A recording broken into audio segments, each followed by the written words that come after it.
engineer and religious scholar Robert Feather. In his earlier book, The Mystery of the Copper Scroll of Qumran, Robert analyzed the Dead Sea Scroll engraved on copper that is considered the work of the secretive devout Jewish sect known as the Essenes, who lived at Qumran around the time of Jesus and John the Baptist. In his new book, The Secret Initiation of Jesus at Qumran, Feather builds on his research into the connections between the ultra-mysterious Egyptian mystic Akhenaten and the monotheism that became Judaism. He reveals that something extraordinary, as yet not revealed, may have occurred at or near to Qumran. Who were the Essenes, and why are certain modern authorities not keen for the evidence of their connection to Akhenaten to become public?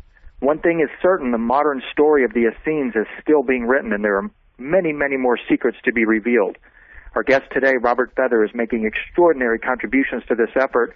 Robert, welcome to Dreamland. Good morning, William. It's really great to talk to you. Yeah, it's good to talk to you. Yeah, thank you for joining us.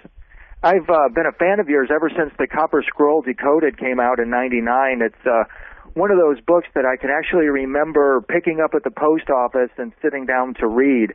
I was in a parking lot and read it while I was waiting for my girlfriend, and I loved everything about it. I connected with it in a really unusual way, and I was very, very interested, therefore, when I saw that your new book was available. It's a massive 457 pages. It's an astonishing body of work.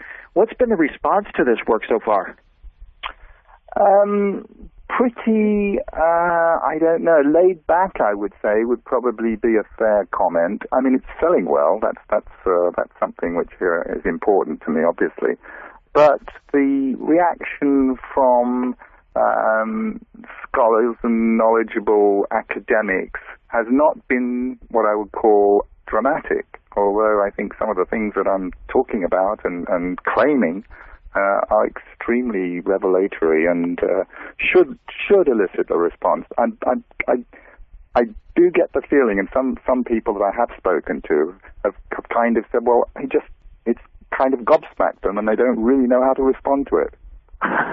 Well, it opens up such new territory as part of it. Let's, if you wouldn't mind, begin for a moment in the past here and talk about the Essenes and who they are. While no one is certain of the origins of this strange and reclusive sect, it is known they wrote the Dead Sea Scrolls and then they suddenly vanished.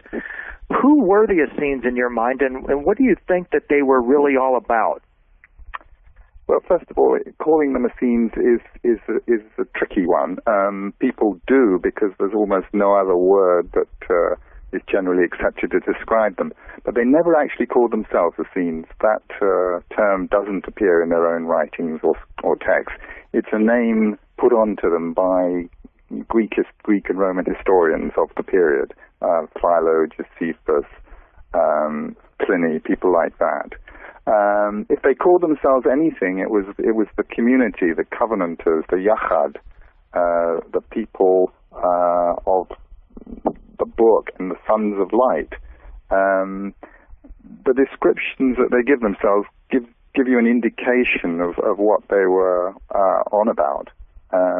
And as you rightly say, they suddenly seem to disappear from the radar screens of the first century CE, or AD if you like, around about 68 CE, when the Romans took revenge for an uprising in 66 and 65 and 66 and came down and literally destroyed all the fortifications, destroyed the temple in Jerusalem, and a couple of years later in 70 CE, and en route to Jerusalem destroyed the community that we'll call them Essenes for want of a better word, were living at by the Dead Sea in Qumran.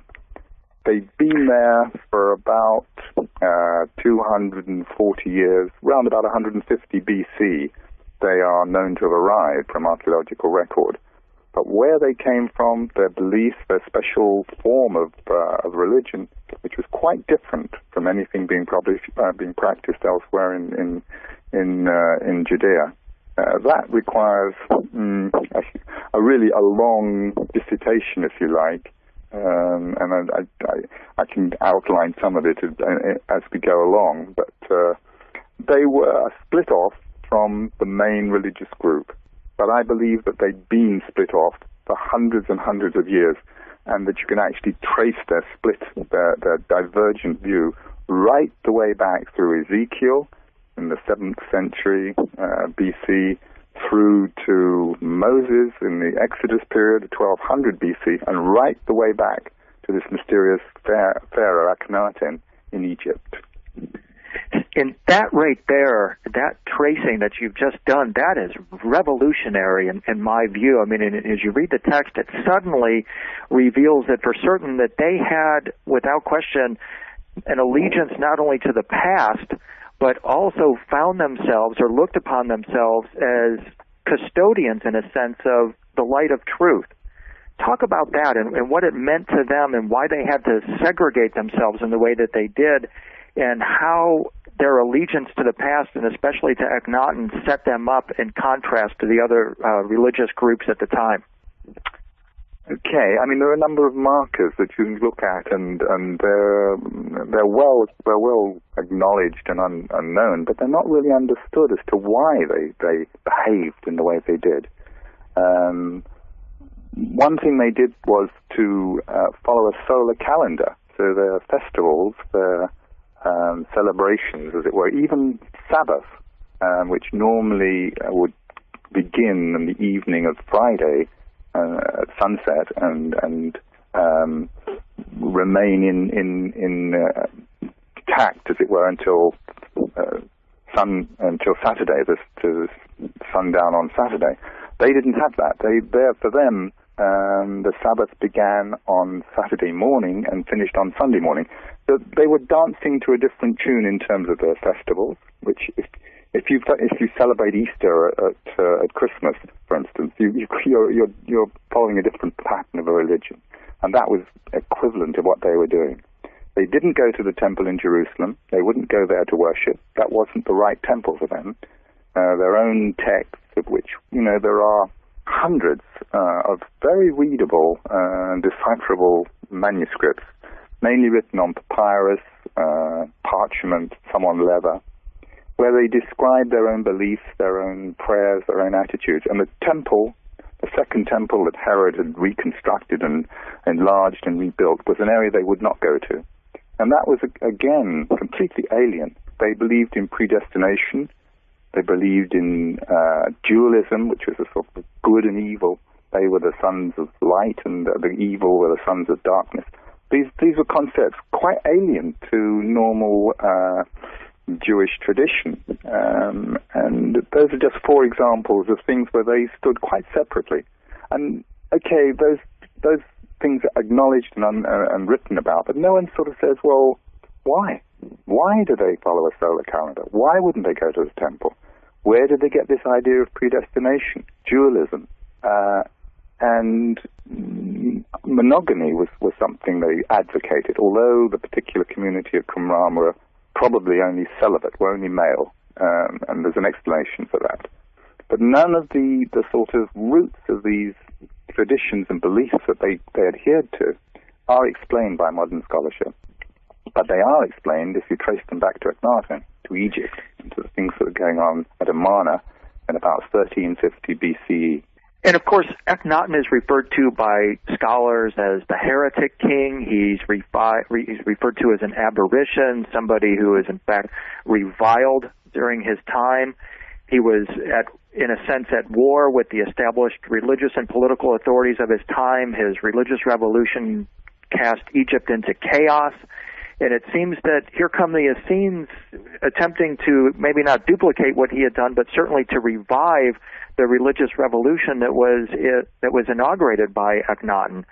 The Essenes remind me in this sense a little bit of the League of Shadows in the movie Batman Returns. It was a league of an ancient group dedicated to preserving what it perceives as justice, and was seeking to tear down, at least in the movie, the established empire, if you will. And I wonder, is this why the Essenes refused to worship in the Temple of Solomon, rebuilt by Herod? Did they perceive the empire at that time as a force of evil that they had to segregate themselves from, and in every way separate themselves from? Pretty well, yes. But I think it wasn't just at that period. It was a separation that they kept all the way through, right the way back from Sinai. And not going to the temple is an interesting question to look at. Briefly, amongst the Dead Sea Scrolls, which are generally defined as something like 85,000 odd bits and pieces of sometimes complete scrolls, sometimes tiny fragments, that were discovered in 11 caves running along about 2 miles to 3 or 4 kilometers from their settlement on the Dead Sea. And the first of these were discovered in the spring of 1947. And they comprised something like 850 different documents included in all the fragments. Right, so we've got to hold on for a bit, have we? This is William Henry. This is Dreamland. We'll be right back. This is William Henry. This is Dreamland. We're continuing with Robert Feather. We're talking about the Essenes and their resistance to worship at the Temple of Solomon. Please go ahead, Robert. Okay, so these are 850 documents represented by about 85,000 fragments or sometimes complete scrolls. Can be divided roughly into 3 groups. Biblical texts. These are texts of what we now know as the Old Testament, and examples from every single book of the Old Testament, including 2 almost complete sections, all 66 verses of Isaiah, examples from Genesis, Exodus, Leviticus, Numbers, all the other books except for Esther. Esther is the one book that they've never found anything that they can be sure of came from that. So there's biblical texts from the Old Testament, or what was to become the Old Testament. There were sectarian texts which described the beliefs, activities, the function, and the writings of this strange community, this Yachad, this Essene Sons of Light group. And then there were other pseudepigraphic and apocryphal texts that biblical religious texts that some were known about previously from extant Greek versions and references to them by other historians, and pseudepigraphic, which are really religious texts that may have been vaguely known about but weren't available, but they appeared amongst the collection of Dead Sea Scrolls from Qumran. So in the sectarian group, there are a number of documents which talk in great detail about the temple, or a temple. There's a temple scroll, which is the longest of all the scrolls. It's about 11 feet long, and that was discovered discovered earlier, but actually recovered by the Israelis, by Yigal Yadin in Bethlehem in 1967, when the Israelis reconquered the West Bank and the whole of Jerusalem. He sent some of his officers down to Bethlehem, where he knew a dealer had mentioned that he might have this scroll, and he recovered the scroll from him. So that was the last major item to come into the possession of the academics, as it were, and it's now on view in the Shrine of the Book in Jerusalem. That temple scroll described in great detail the layout, the design, and the functions of a temple. A temple that was far too big to fit on the Holy Mount, where the existing temple of Herod stood. It just was vast, and the measurements of this temple and the number of courts of worship were given, and they conflicted completely with the design specified in the Old Testament for the Jerusalem temple. It gave the measurement as 800 meters by 300 meters, 1,600 cubits by 600 cubits. You take a cubit to be about 51 centimeters. That huge dimension was so big it would have fallen off the edge of the Temple Mount in Jerusalem. It was just too vast. But lo and behold, it turns out to be almost exactly the dimensions of the great temple of Akhenaten at his capital city in Egypt. That's incredible. Well, these are the sort of reasons, I think, why they didn't go to the temple, because they had a vision. People say this is a visionary temple, this is something of imagination, but it's too detailed. It's far, far too detailed to be a made-up version. There's another temple, a scroll that describes the temple. It's called the New Jerusalem Scroll by scholars, but it, like the temple scroll, never mentions the name Jerusalem. It never actually says this temple is to be built in Jerusalem. It never says that. And it again describes in great detail a temple very similar to the described in the temple scroll, which can only be the same temple of Akhenaten in Egypt. And the scenes that you see of Akhenaten's temple at Amarna, it reminds you of the Summer of Love in 1967. You see intimate family scenes. You see a different use of color. It's extraordinarily lively. It's very loving, very joyful. And what I wonder, is it possible that this understanding that the Essenes weren't worshiping or idolizing in any way the temple at Jerusalem, could that be in part why modern scholarship ignores so much of the Dead Sea Scroll material? Because Judaism, Christianity, and Islam is founded upon the idea that dot of real estate atop Mount Moriah is the most sacred place on the planet. And the Essenes are saying, not really. It's actually Akhenaten's temple that is the holy place where we want to find our sacred teachings and something that we would be interested in participating in. What are your thoughts on that idea? Well, that's a very enlightening comment, actually, William, because I hadn't quite considered that resistance from fundamental religious theologians, and that's where the sort of avoidance of the Dead Sea Scroll comes really into its own. Fundamental Christians, Orthodox Jews, or very fundamentalist Muslims will not look at the Dead Sea Scrolls, which is crazy because they are authentic documents written mainly in Hebrew, some in Aramaic, written 2,000 years ago. They're the oldest known collection of religious material we've ever discovered. Relating to the three Western religions, and they have enormous amount of information and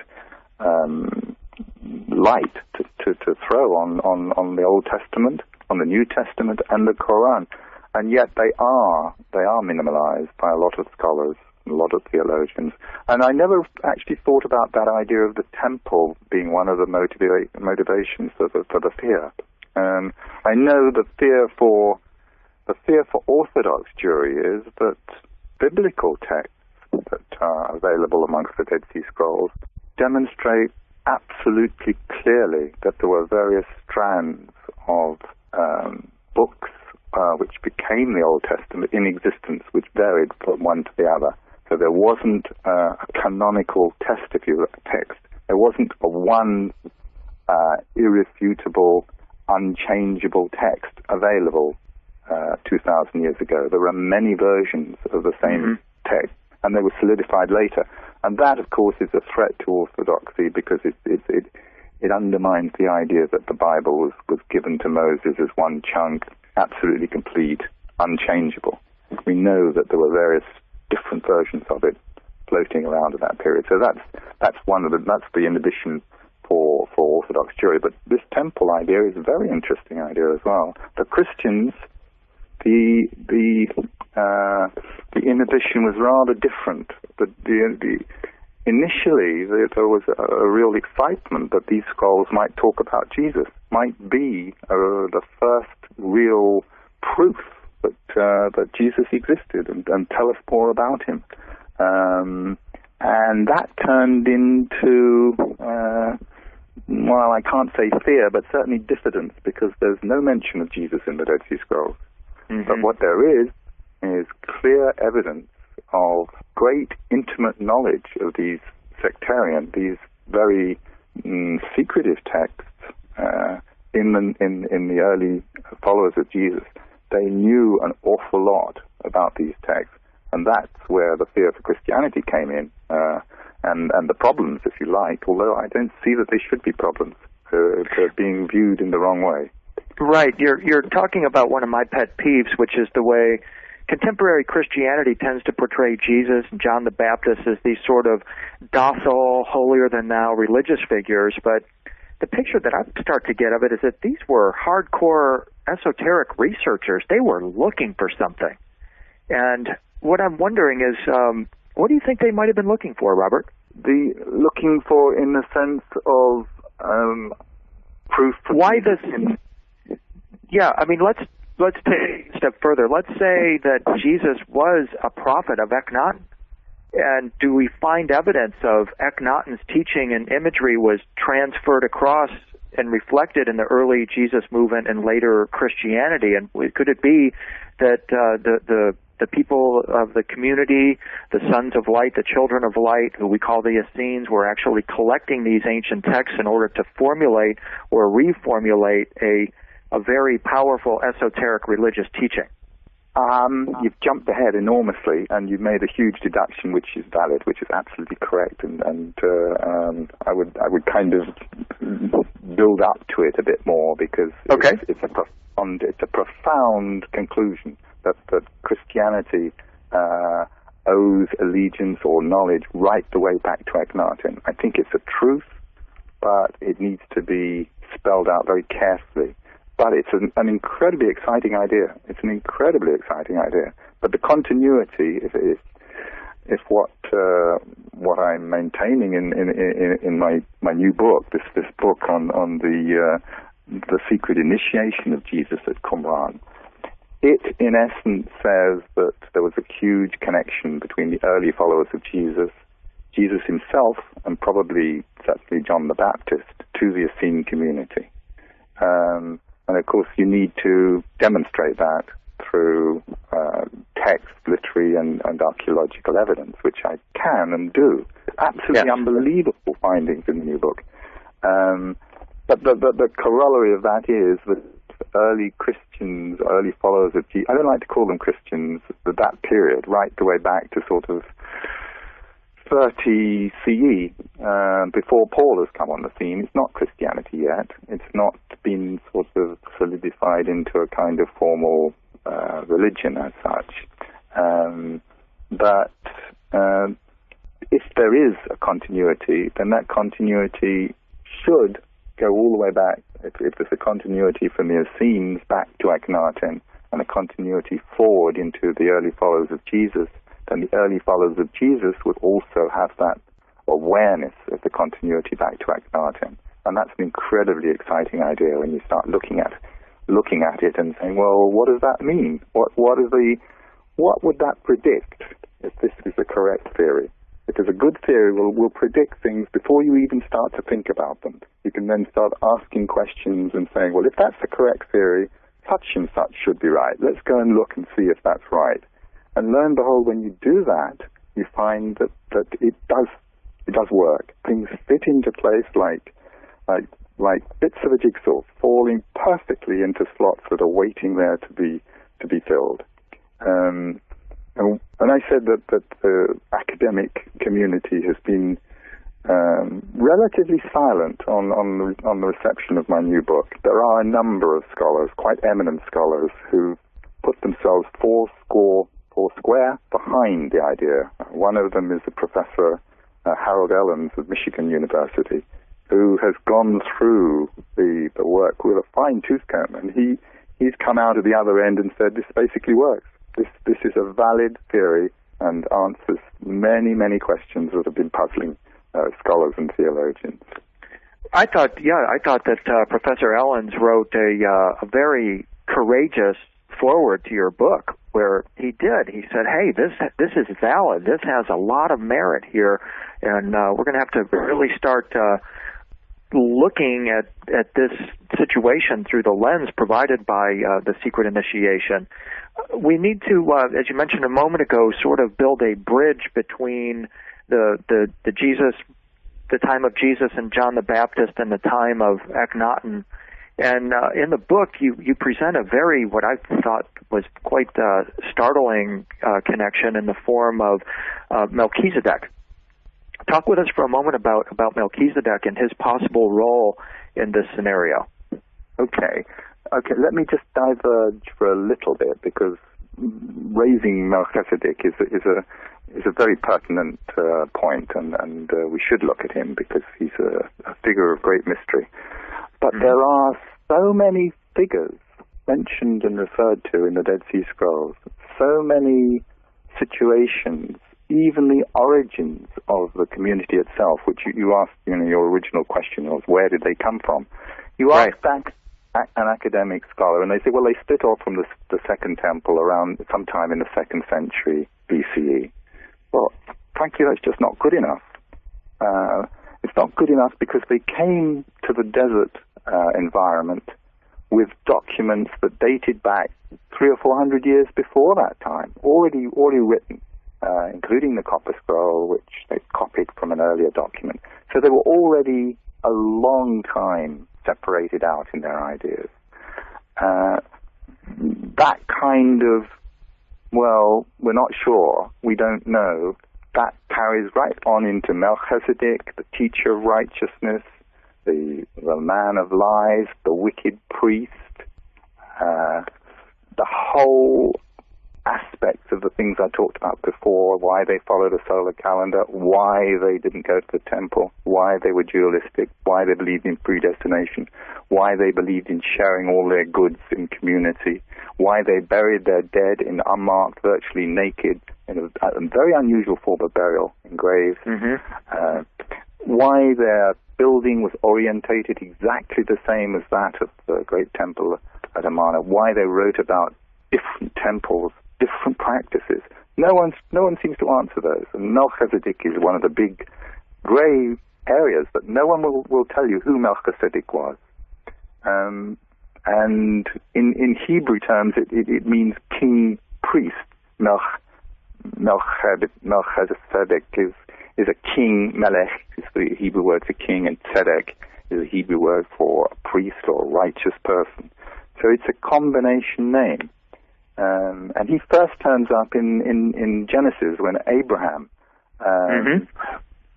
meets him, having helped him recover his losses from rebellious kings that have attacked Salem. Salem was the old name for the capital city, Jerusalem, or as it became the capital city of Judea. Abraham helps them, and there's a very telling encounter after he returns the lost goods to this king. The king says, "What shall I give you? Shall I give you a tithe for your tithe being a tenth of what I own, virtually, for the deed that you've done?" And he says, in the name of Elyon, which is God Most High, I will do this for you. And Abraham replies in exactly the same phrase. He says, virtually saying, your God is my God, Elyon is my God and your God. But this is a heathen, apparently heathen king. And he's referred to as Melchizedek, this king of Salem. And Abraham is clearly worshipping the same God. Now, this period, I think, is relatively close to the period of Akhenaten. And although Abraham, in terms of historical combination, probably is meant to predate Joseph and Jacob. He's a predecessor of them, a patriarch, the first Hebrew patriarch, the first Islamic patriarch, if you like, as well. He's the father of Islam too. Sure. But his story is written later, and he is acknowledging Elyon as the same God that Melchizedek worships, because they are both talking about a God that Akhenaten has, if you like, adhered to, has come to recognize as one supreme omnipotent God. So there isn't a conflict in Abraham acknowledging what appears to be a pagan king's god, because they're both worshipping the same one pure god that Akhenaten had enunciated. And Melchizedek was a vassal of Akhenaten. He was there in Salem, in Jerusalem. Akhenaten actually says in some of his writings, and we have tablets of Akhenaten's writings, the Amarna tablets, where he says, Jerusalem, I will put my name in Jerusalem, it will be a holy place forever for me. And so it's not surprising that Jerusalem becomes the most holy place for the Hebrews when they come out of Egypt. Akhenaten has already told them, that's the place that is where my name will reside. So where were we? We strayed quite a bit from well, we were making the link between Melchizedek, Akhenaten, and Jesus, who later was a priest forever after the order of Melchizedek. Well, that's right. And Melchizedek starts out in Genesis and then starts to transmogrify, if you like, into something more spiritual. Becomes a kind of an ethereal being, almost some kind of angelic figure. And there seems to have been some tremendous knowledge, I think, that may have been imparted by Melchizedek to Abraham, because we remember in the book of Genesis story, Abraham at first does not have an H in his name, nor does his wife Sarah. But after their encounter with this priest king, suddenly they are transformed. They are given the letter H in their name. Abram becomes Abraham. Sarah is given an H at the end of her name. And it appears that this H may have represented some form of transfer of knowledge, perhaps an attunement of some kind. And I wonder if that is indicative of this teaching of the light that perhaps the Essenes were actually seeking as well. Well, it's another wonderful insight, William, actually. I mean, you're absolutely right. Abraham's name changes in the Bible from being Abram to Abraham, and Sarah becomes Sarah. And something happens to them to warrant this change of name. And I think you put your finger right on it.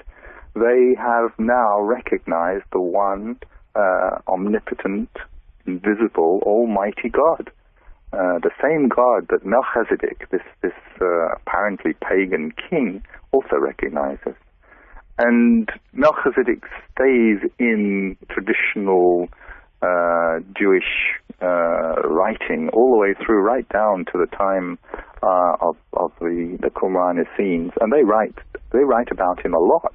They describe his attributes. He's a kingly, princely figure. He's a high priest and a king and a prince, all combined in one figure. Mm-hmm. And they describe a lot of his characteristics.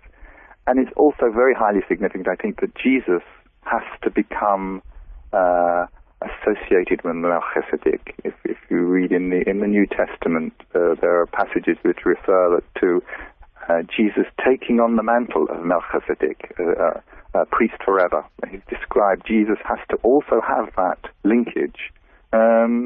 And there's a reason for that. I think this sort of, does it answer questions before you answer them? It does.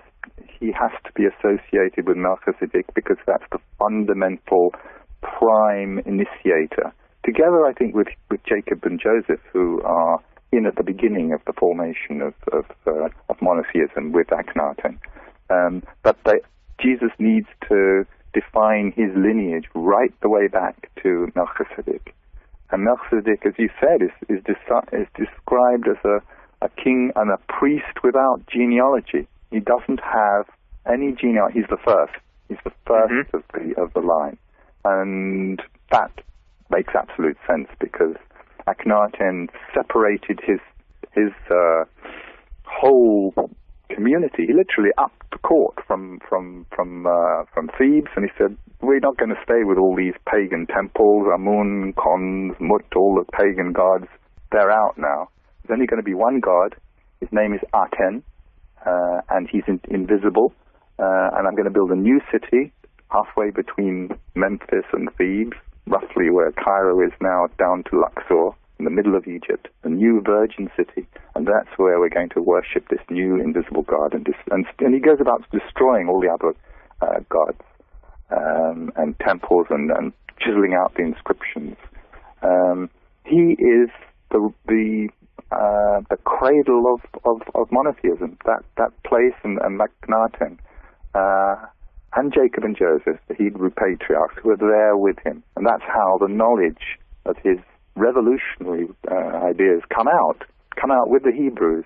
They're passed down to Moses, and Moses brings them out. There's a continuous, clear, logical, coherent way of describing all these mysterious names and people that pop up in the Dead Sea Scrolls. And Melchizedek is, to my mind, he's a combination of Akhenaten and his holy priest, his high priest, Merira. He's actually a combined figure. He's a kind of messianic figure that they conceive. And they describe in great detail. And if you analyze their descriptions, it's quite clear. They've just pooled Akhenaten and his high priest into one. They've merged him into one figure who they revere. Yeah, and at the heart of it, it seems to be to conceal his initiation. And it seems that what you're proposing in the secret initiation of Jesus at Qumran is that John the Baptist and Jesus were part of a movement to reconfigure those teachings and, in effect, to create a spiritual transformation with individuals. Is that a fairly accurate assessment of where you're going with this? I think so. I mean, you said earlier on that did the Qumran community, did they sort of consciously set about describing the basic philosophy for a new religion? I don't think so. I think they were following a long line of tradition, and the new religion was fashioned by Jesus and John the Baptist and Paul, who took the basic ideas and they said, well, hang on, we're getting away from them here. The Jewish religion, the surrounding culture has gone a long way from these ideal principles of Akhenaten. Let's get back to them. So it's Jesus that constructs and has the divine revelation to go back to a pure religion. This is William Henry. This is Dreamland. We'll be right back. This is William Henry. This is Dreamland. We're continuing with Robert Feather. Robert, recently Time Magazine named the rock star Bono and Bill Gates and his wife Melinda Gates as Persons of the Year. And, you know, Bono is admittedly messianic. He accepts that he's a rock and roll messiah and he's working on debt relief. Bill Gates is the richest man in the world. He's utterly Solomonic. And as the partner to the king of the world, Melinda Gates, his wife, is somewhat Mary Magdalene-ish. And I'm wondering, what are your thoughts on comparing Bono and the Gateses to the role of Jesus and John the Baptist and Mary Magdalene? Are there modern figures that give us any kind of clue as to how these figures would have been revered in their contemporary time, and if their lives had been allowed to play out, any indication of what the actual revolution that they inspired might have created? Wow, that's a heck of a question, isn't it? I mean, I'm trying to think of any contemporary figures that might inspire people the way some of the earlier biblical characters did, Jesus in particular. And I suppose, I don't know, someone like Billy Graham kind of gets into that mold, but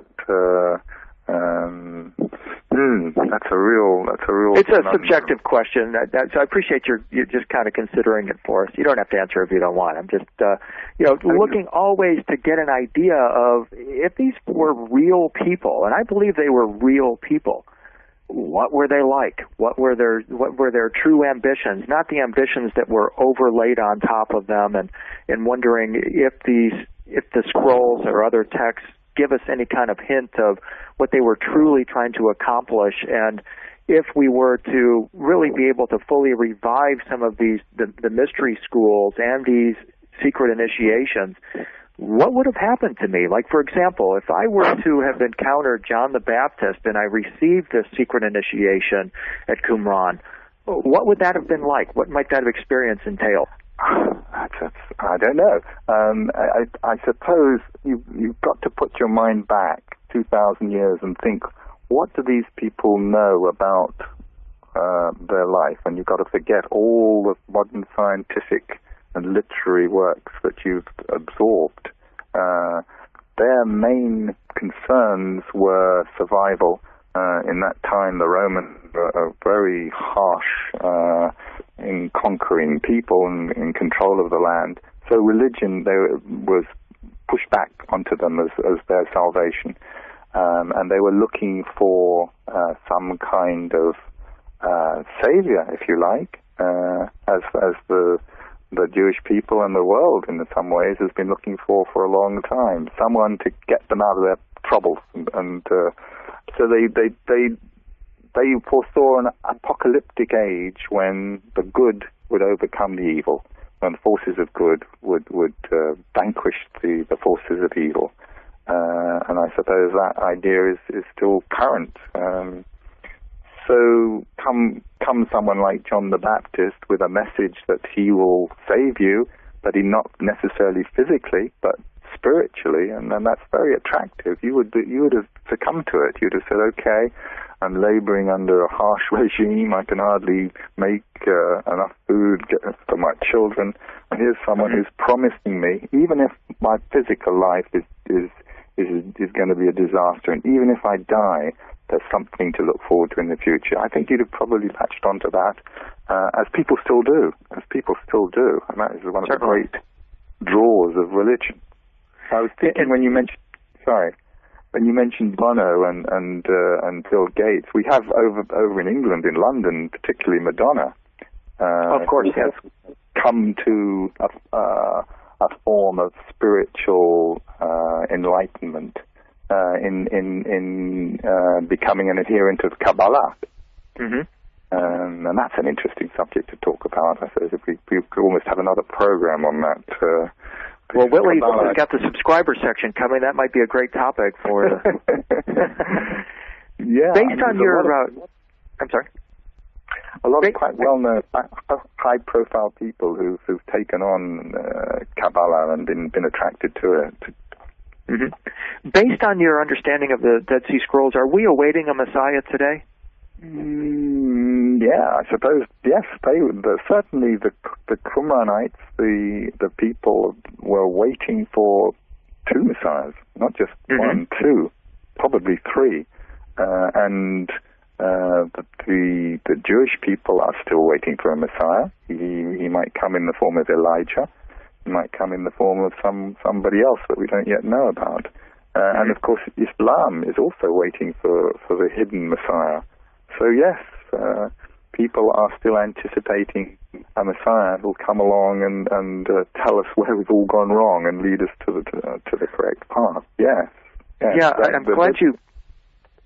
glad you brought up the Judeo-Christian Islamic triangle, because a new kind of triangle has formed in our world that has grave political consequences, religious consequences. Certainly people are dying because of it today. It's not a pretty thing. And what I'm wondering, are there hidden links within the corpus of these three religions? And do you think that there's a link between the Quran and the Quran and Qumran? Is there a fourth way behind these three religions that your research can help us get to? Well, the idea that the name of the Quran and Qumran are linked is interesting. I must say, another one of your flashes of genius. It's got a similar kind of sound to it, and maybe there is a harking back. You usually find there's a seed of truth behind some kind of similarity in sound and of a name, particularly.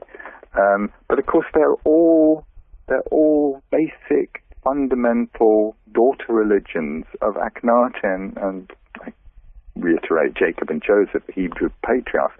They're all spin-offs from that first golden revelation flash of lightning that occurred when they discovered the idea of one invisible God.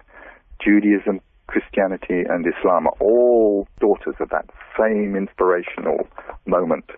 So I think if there is a solution to some of the world's problems, it's for all three religions to recognize that they have exactly the same point source of origin, and their differences are really, really trivial in relation to that basic great truth. and they should get back and understand that more and follow its basic teachings. They're beautiful teachings. They are beautiful teachings. You read the great hymn of Akhenaten, which is still visible on several tomb walls at Amarna. You can go and you can see them, and the great hymn is all about praising and acknowledging and thanking this omnipotent power for the wonderful world that we have, and how to behave in it, how to be good in it. It's there, and this idea of opening it up to fellow man, that was one of his ideas. He opened up the ancient temples, Egyptian temples of worship, from being dark, hidden, cloistered, secretive places where only the high priests could venture. He opened it up to the people, and I think that's something that Jesus latched onto as one of the teachings that he saw in the Essene texts and knew about because I think he was a member of the community at Qumran. It's one of the, I'm not the first person to maintain that. I think it's fairly revolutionary in the consequences that follow from that. He has to be a learned person. The New Testament talks of Jesus as being a carpenter who comes from Nazareth in the Galilee. And yet, all the way through the New Testament, he's able to debate and astound people when he preaches. His knowledge is enormous. It's rather difficult to see and envisage a carpenter who's variously referred to as a rabbi studying under a Pharisaic rabbi, Gamaliel. Okay, that might have given him the knowledge, but the descriptions of his upbringing are very varied and not convincing. It's not convincing, and the general idea that Christianity came out of Pharisaic Judaism, I think, is wrong. That's the normal current conviction, but is wrong. Christianity or early Jesusism came out of this very devout community of we'll call them Essenes living at Qumran. And if you start looking at it in detail, and you have to analyze it very, very carefully, and I do in my new book, and I don't know if you've had a chance to study some of the passages. If you look at some of the passages in the Dead Sea Scrolls and compare them with passages in the New Testament, you find that there are clear, unique quotations that don't appear in any other Jewish text. In fact, unknown in Jewish tradition, but they're picked up. And the only way that can have happened is that the earliest followers of Jesus, and I think I mean for that John the Baptist and Jesus himself, were privy to these texts, knew them, and passed on their knowledge to the people who eventually wrote down the New Testament. Robert, I know that the secret initiation of Jesus at Qumran is going to have a tremendous impact on not just the lay reader, but also on scholars who follow this incredible trail. What I'm wondering is, where are you off to next? What's your next project? Wow. If I told you, you wouldn't believe me, because it's although I'm following the same thread, and I will write more historical and religious books, because that's where my main interest lies. But I'm actually writing a book on a jazz character at the moment. You are? Which is a bit offbeat from what we're talking about. Someone called Vic Lewis, who was a band leader of the 1950s. So slight diversion from what I'm doing now, but it's not. It's just a hobby and a love interest that I follow jazz and music. But I will continue my studies on this period, and I have some more startling revelations to make in that direction. Well, we'll certainly look forward to those revelations, and it's been an absolute pleasure and honor speaking with you today, sir, and we'll hope to speak with you again soon on Dreamland. Thank you. Thank you very much.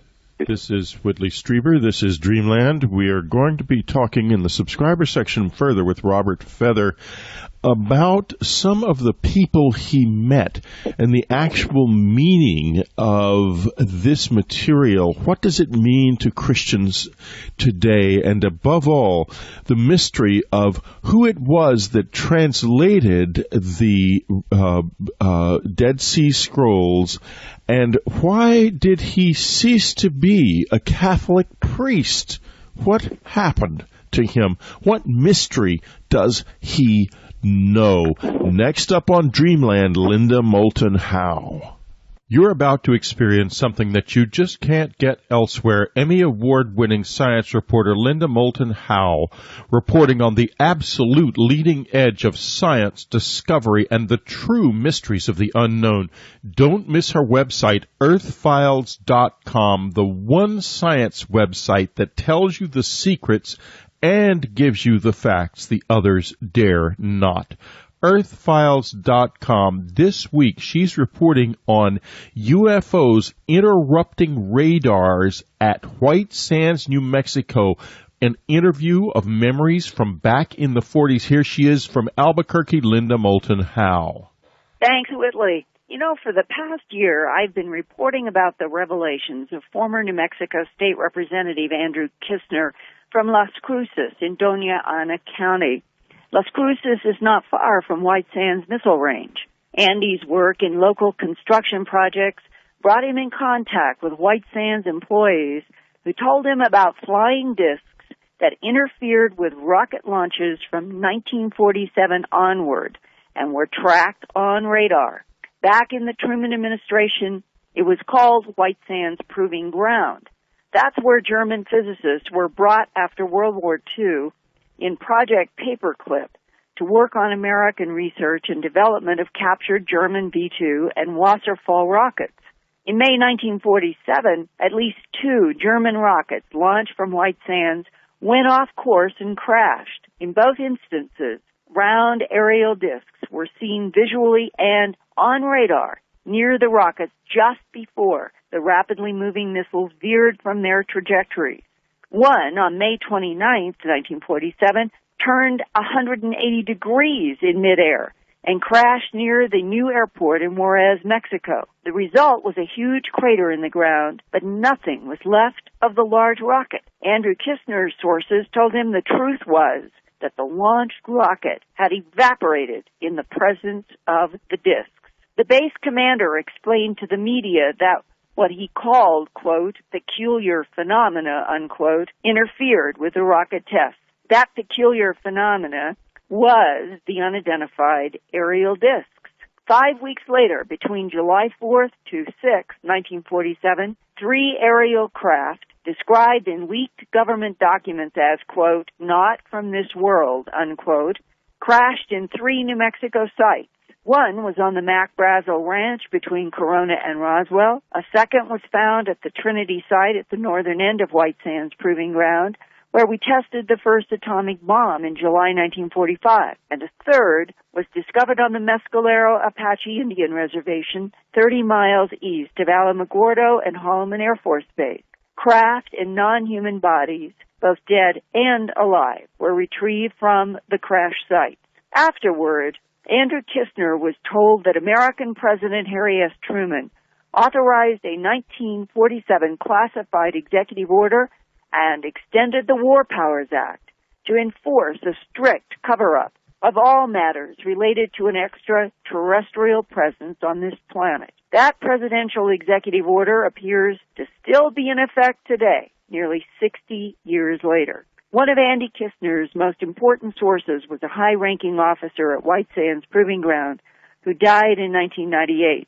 He gave Andy some reasons why the United States government has lied and misinformed about the extraterrestrial presence for more than half a century. He said, government insiders saw on radar and photographs peculiar phenomena, advanced aerial devices that could easily keep pace with our rapidly moving V-2 rocket tests, and that General Nathan Twining categorized as, quote, enemy weapons objects. Government insiders were shocked that an advanced beam technology can lift up and lower animals and people directly associated with these aerial discs. Government insiders concluded at least one non-human agenda is to harvest genetic material from animals and people transported by that beam technology. And government insiders learned that the non-human intelligence has and will retaliate if attacked. In the past several months, as I have reported about the disk technology crashes and retrievals and the American government's strict policy of denial in the interest of national security, I have received many letters and emails from people who had parents or relatives serving in the U.S. military during the Truman and Eisenhower administrations. One of those more recent contacts is from Sherry Camp Malin. She was born on February 6, 1959 in Colmont, Tennessee. Her father, Lloyd Eugene Camp, spent his 35-year career in the United States Navy and retired as a sergeant major. In 1947, Lloyd Camp was 29 years old and had moved his family to the White Sands Proving Ground area of New Mexico, where he worked on the electronics of the V-2 rocket research and operated radar. Sherry contacted me because she heard about my reports that aerial discs interfered with V-2 rocket launches, and she wanted me to know that her father told the family he had watched strange disc-shaped aerial objects circle around rockets after launches from White Sands. Recently, I talked with Sherry Malin about her father, who died in 1993 at age 75. My dad, he was like a sergeant major. He told me that he helped carry out top-level research on the German V-2 rockets. Mm-hmm. And Dad, he said that he run the radar equipment, and he also set up the equipment and stuff for like the launches. Mm-hmm. And he helped Von Braun, set up. He did set the equipment up for him. And Dad, he would run the radar equipment too.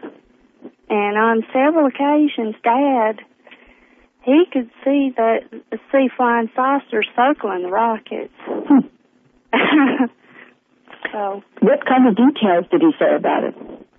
Well, he said that there were a large silvery disc that looked like a pie pan turned upside down.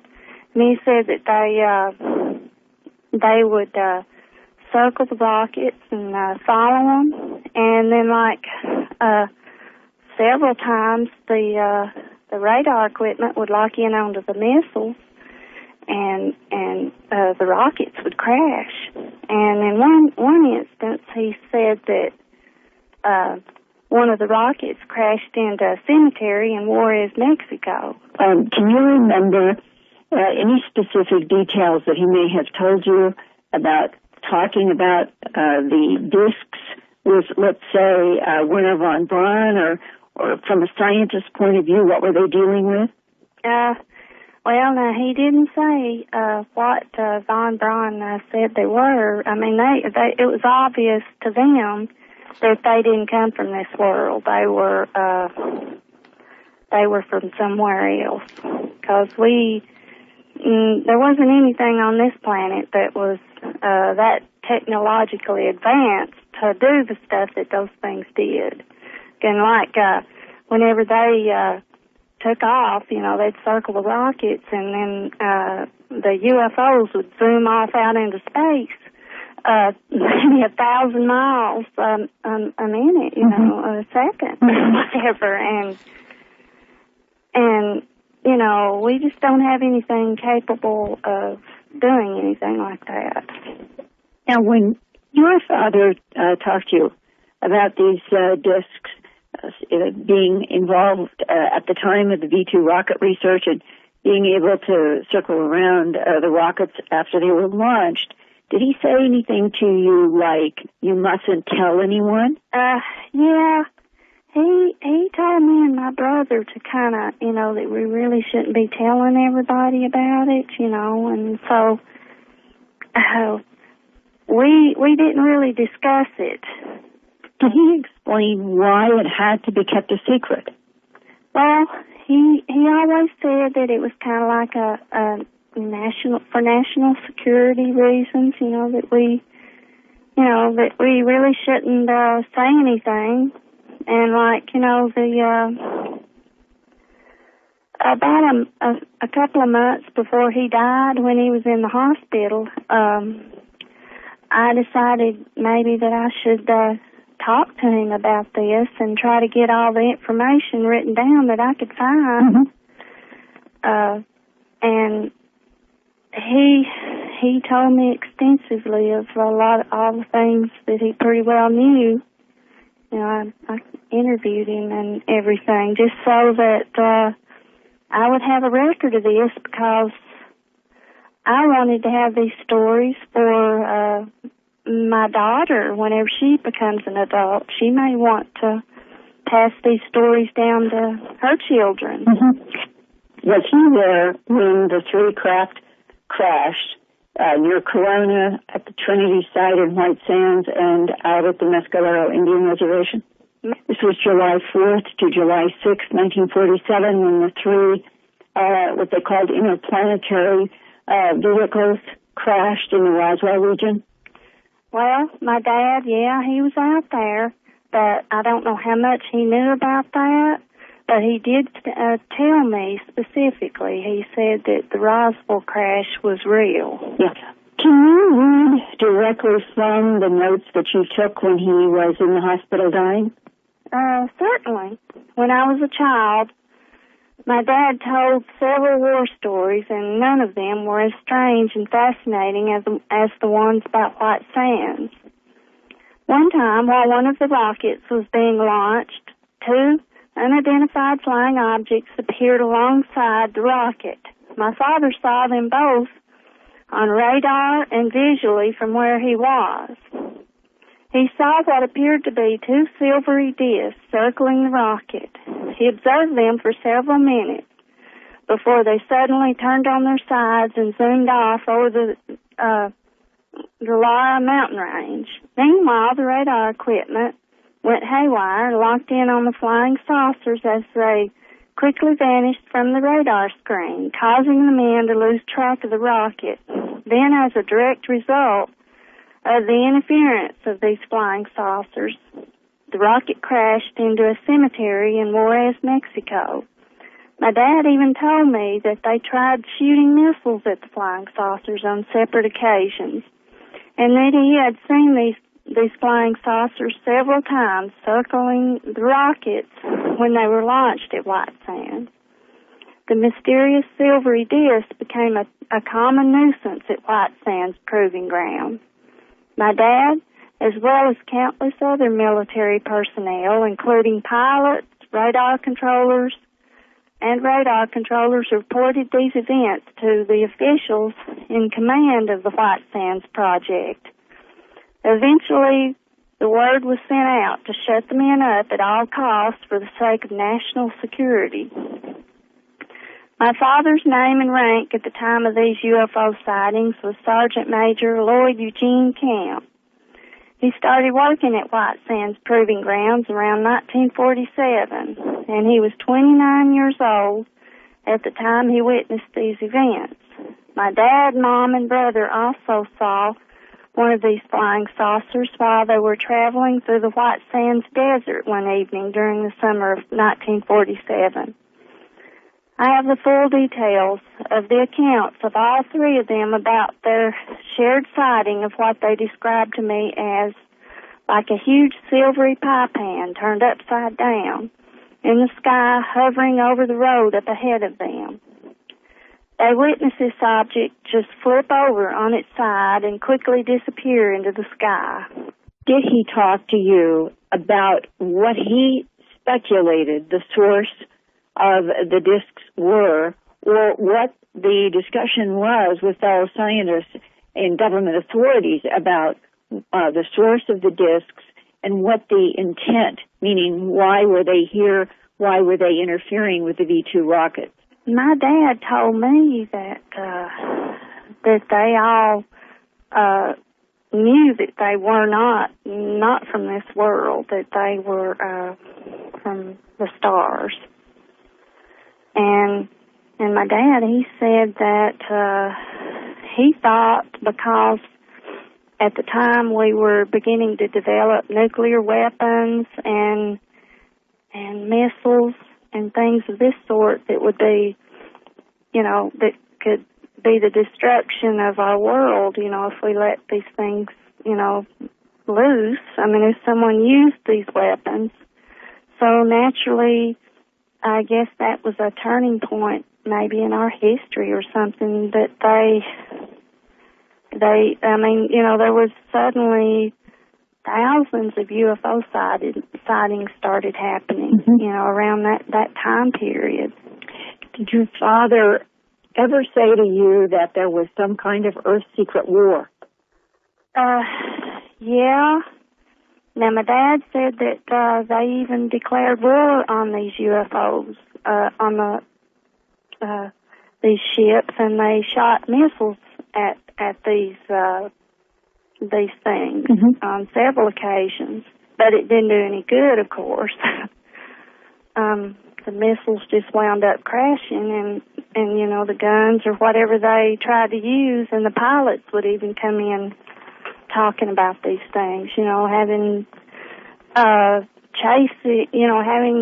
they would chase them and stuff. Right. So, and was your father aware of executive orders from the President of the United States, for example? My dad, he said that some part of the government, they sent word back to the commanding officers and the people in charge of the White Sands Project to shut the men up for national security reasons, and that they were not to talk about it anymore. It doesn't seem consistent with what we think of the United States of America being a democracy, for a few people to have all the secrets about something as great as extraterrestrial biological entities from someplace else being here and being fired upon and perhaps firing back or retaliating, and our government declaring war but not letting anybody know? Like I say, my dad, I think it did upset him. He didn't think that, that they should be doing that. My dad just didn't think, he said, that it could probably start a panic if this stuff got out, probably, and maybe that was one of the reasons they didn't want this information out there. It was one of the reasons, that they had given.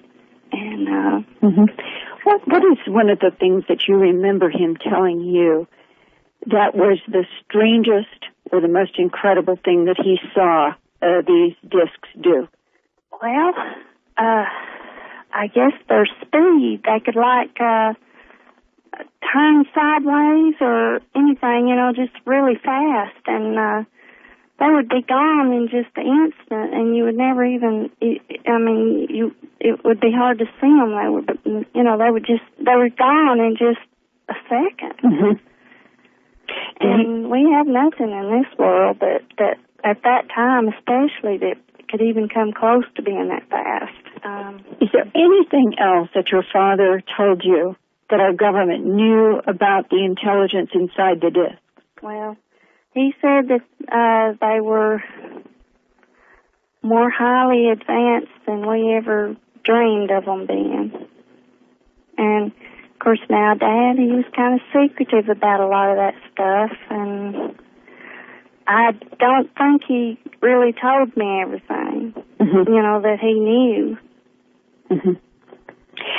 Did he ever leave you with the impression that he was afraid of whatever the intelligence was? No, he wasn't. He wasn't afraid of them. So why would the government give out the excuse to him and to others in authority that if the American public and the world were told the truth, the people would panic? Yeah, Well, that doesn't make sense to me either. And another part of this story, Whitley, that I think is so important is the very specific shape of the upside-down pie pan.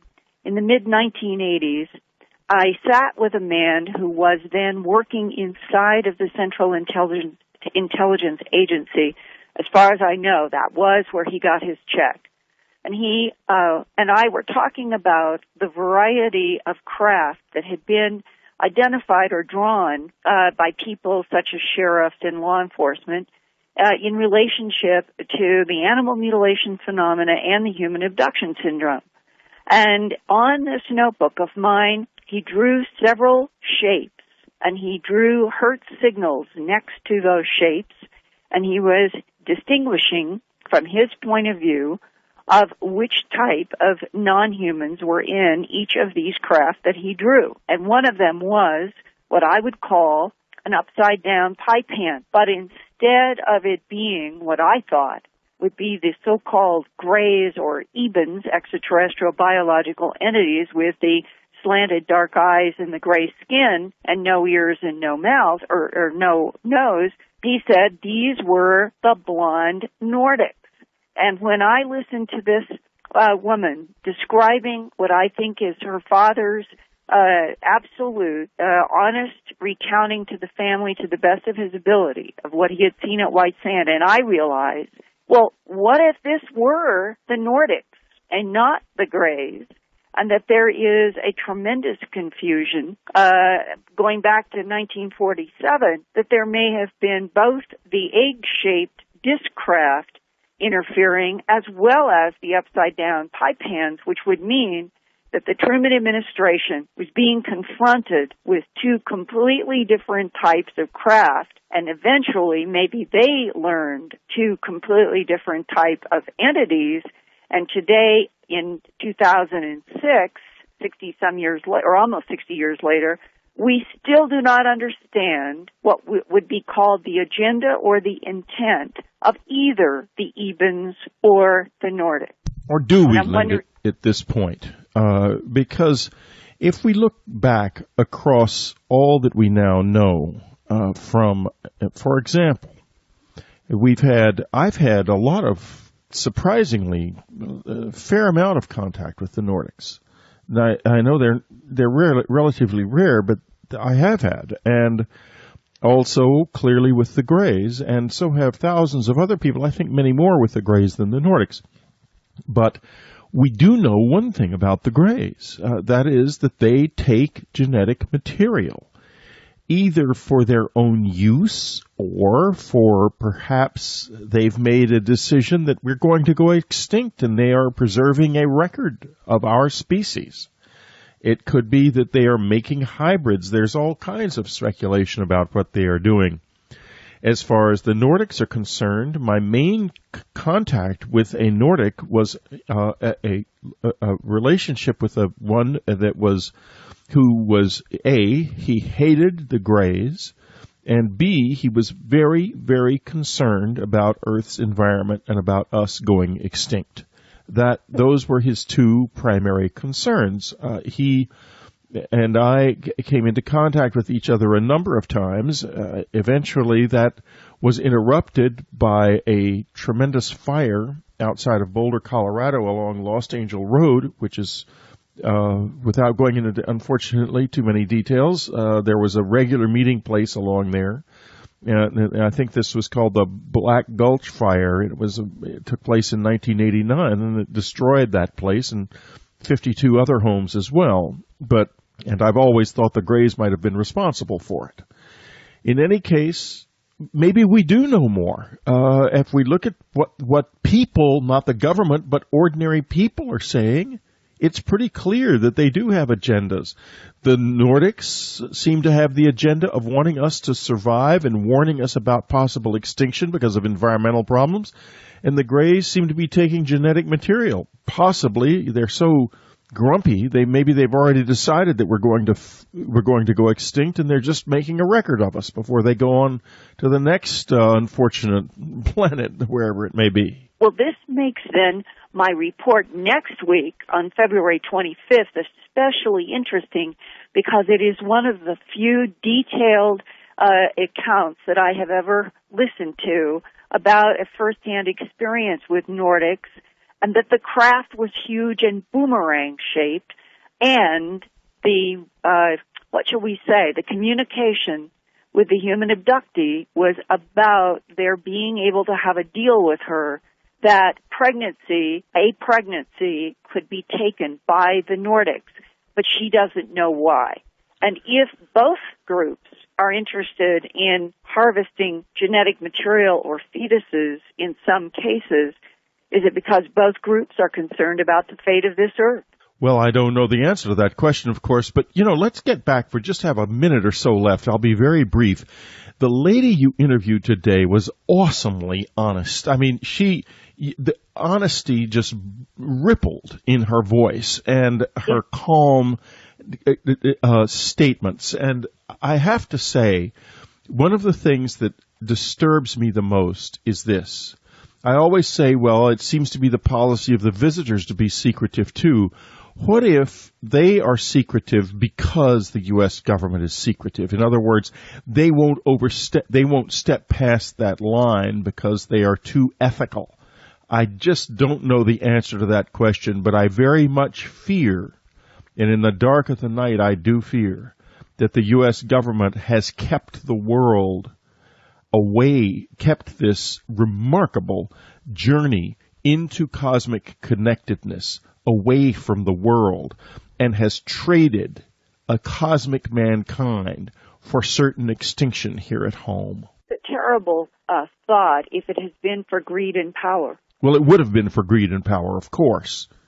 And in the end, like all such things, it fails. It comes down and down and down. Falling angels don't rise at all, ever, no matter how cleverly they disguise the reality of what's happening to them. And unfortunately, I think that may be who is pulling us down and pulling the United States. But I would like to think that the wise men, and I think there were some wise men like Vannevar Bush of the 40s, had a deep concern, like super patriots, for the American species the human species, in the face of something that to them was unknown and frightening, and that General Twining was classifying as an enemy weapon system. And this, to me, is the disconnect, Whitley. They may have had a very justifiable reason for attacking then, coming out of World War II. But today, in 2006, why is it still a secret?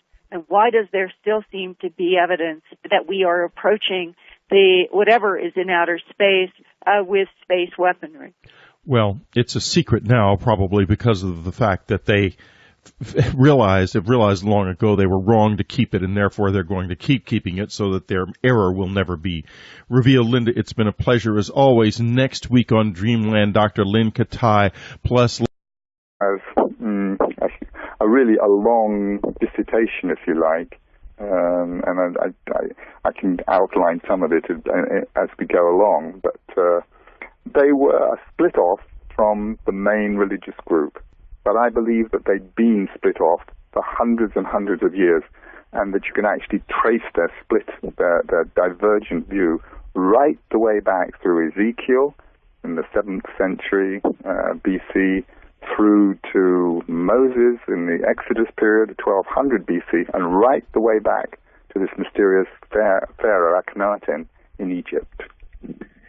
And that right there, that tracing that you've just done, that is revolutionary in my view. I mean, as you read the text, it suddenly reveals that for certain that they had, without question, an allegiance not only to the past, but also found themselves or looked upon themselves as custodians, in a sense, of the light of truth.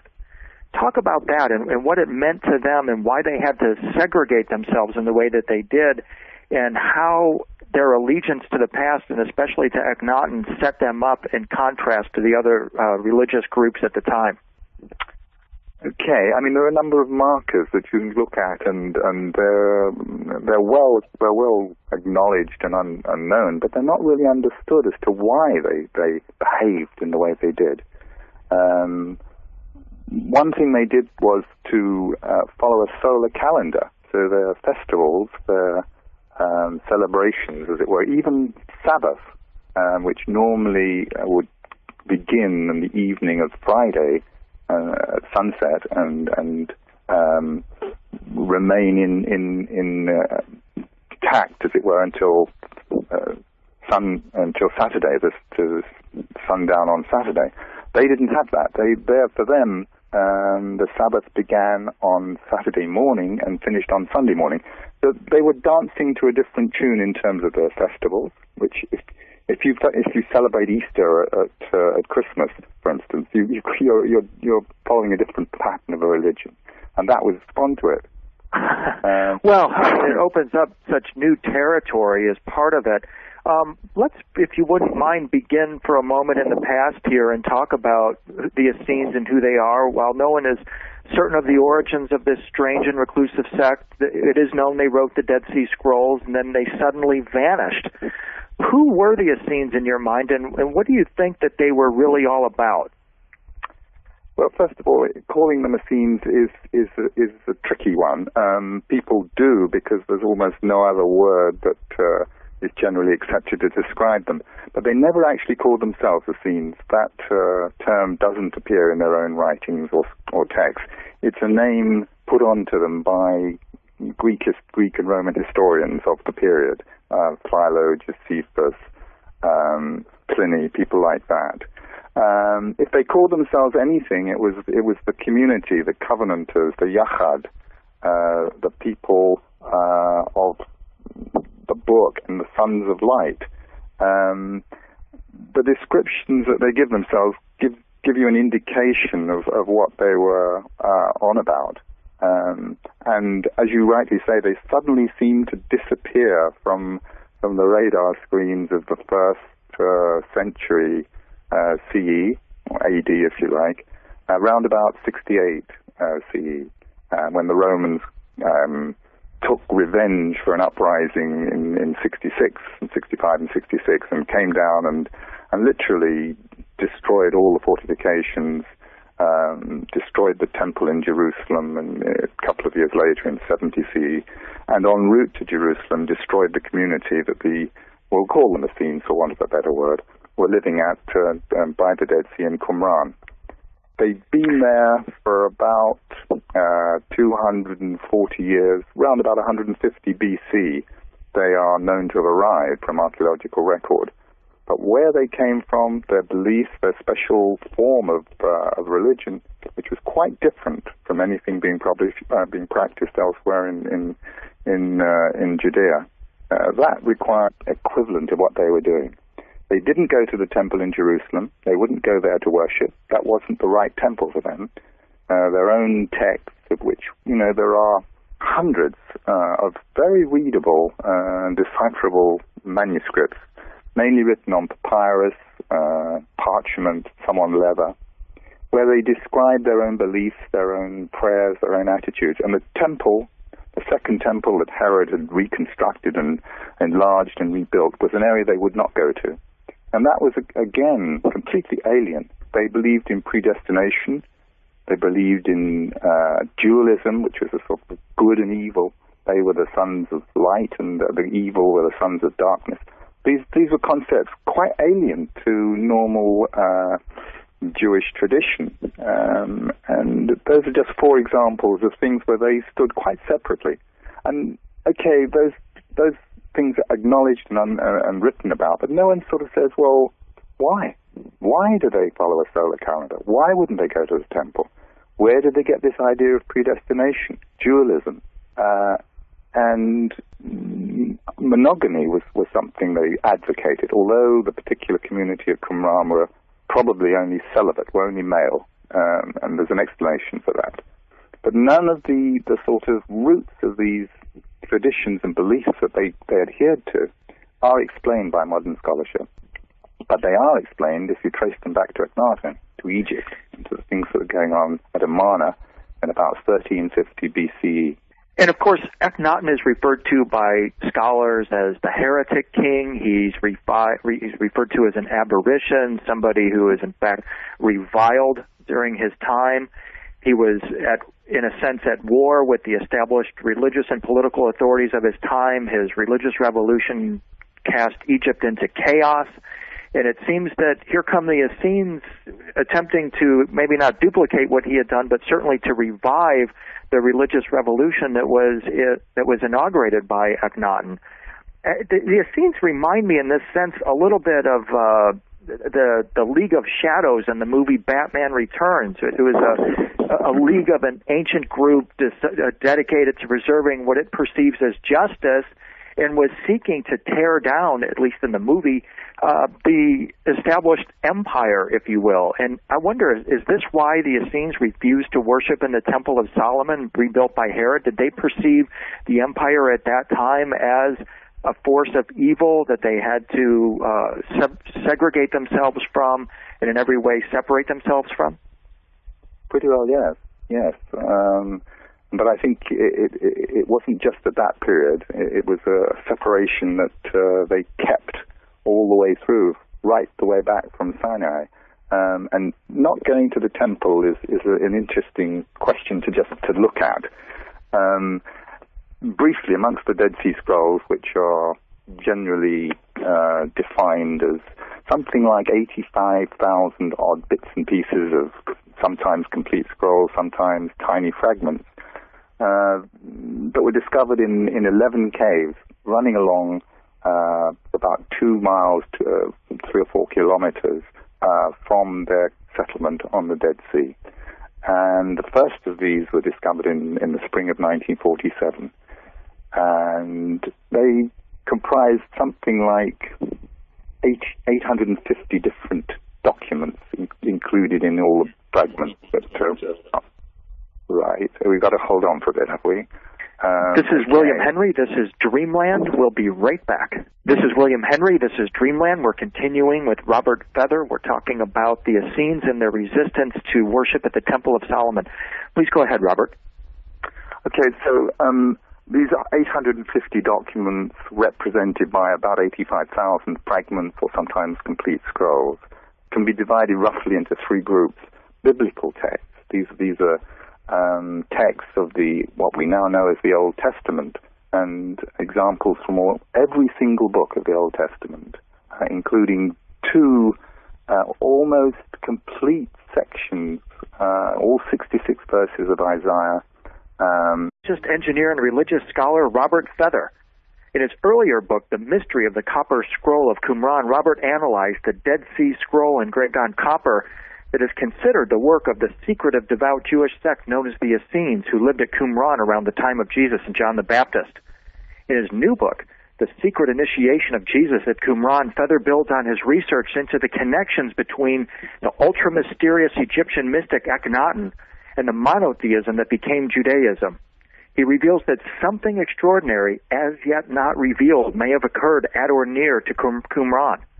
Who were the Essenes, and why are certain modern authorities not keen for the evidence of their connection to Akhenaten to become public? One thing is certain, the modern story of the Essenes is still being written, and there are many, many more secrets to be revealed. Our guest today, Robert Feather, is making extraordinary contributions to this effort. Robert, welcome to Dreamland. Good morning, William. It's really great to talk to you. It's good to talk to you. Yeah, thank you for joining us. I've been a fan of yours ever since the Copper Scroll Decoded came out in '99. It's one of those books that I can actually remember picking up at the post office and sitting down to read. I was in a parking lot and read it while I was waiting for my girlfriend, and I loved everything about it. I connected with it in a really unusual way, and I was very, very interested, therefore, when I saw that your new book was available. It's a massive 457 pages. It's an astonishing body of work. What's been the response to this work so far? Pretty, I don't know, laid back, I would say, would probably be a fair comment. I mean, it's selling well. That's something which is important to me, obviously. But the reaction from scholars and knowledgeable academics has not been what I would call dramatic, although I think some of the things that I'm talking about and claiming are extremely revelatory and should elicit a response. I do get the feeling, and some people that I have spoken to have kind of said, well, it's kind of gobsmacked them, and they don't really know how to